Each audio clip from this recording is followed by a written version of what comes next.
کیا سورج گرہن یا چاند گرہن کا اثر حاملہ عورت اور اس کے بچے پر ہوتا ہے؟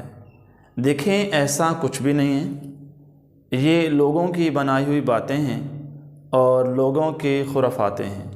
اس کی کوئی بھی دلیل نہیں ہے، بلکہ حضور علیہ الصلاۃ کے صاحبزادے حضرت ابراہیم علیہ السلام کا وصال ہوا۔ اتفاق سے اسی دن سورج گرہن بھی لگ گیا۔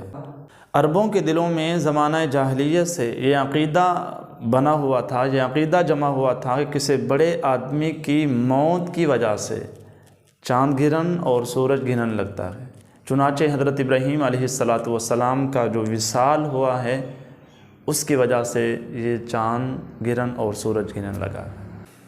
بلکہ جب تم دیکھو کہ چاند گرہن یا سورج گرہن لگا ہوا ہے تو اللہ کے سامنے استغفار کرو، نماز کسوف پڑھو، نماز خسوف پڑھو، اور یہاں تک کہ وہ سورج گرہن یا چاند گرہن ختم ہو جائے۔ جیسے حضور صلی اللہ علیہ وسلم کا ارشاد ہے کہ سورج گرہن اور چاند گرہن یہ دونوں اللہ کی نشانیوں میں سے ہیں۔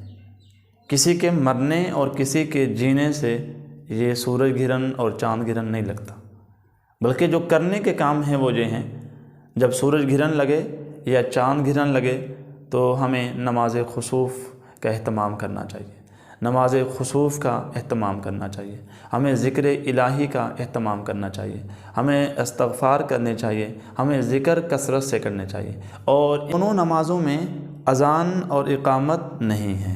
اسی طرح ایک مسئلہ ہے کہ حاملہ عورت چلنے پھرنے سے مانع ہے، یا وہ لوہے کی اشیاء استعمال نہیں کر سکتی۔ بھائی، اس میں بھی کوئی سچائی نہیں ہے، یہ بھی لوگوں کی خرافاتیں ہیں اور لوگوں کی بنائی ہوئی باتیں ہیں۔ اور حاملہ عورت چل پھر بھی سکتی ہے، کینچی بھی استعمال کر سکتی ہے، چھری بھی استعمال کر سکتی ہے۔ خدا را نبی صلی اللہ علیہ وسلم کی سنت کو پڑھیں اور اس پر عمل کریں، اور ہمارے جو کرنے والے کام ہیں، نماز خسوف پڑھیں، نماز کسوف پڑھیں، ذکر الہی کریں، استغفار کثرت سے کریں، اللہ کی بڑائی بیان کریں، یہ ہمارے کرنے کے کام ہیں۔ باقی اللہ تعالیٰ مجھے اور آپ کو عمل کی توفیق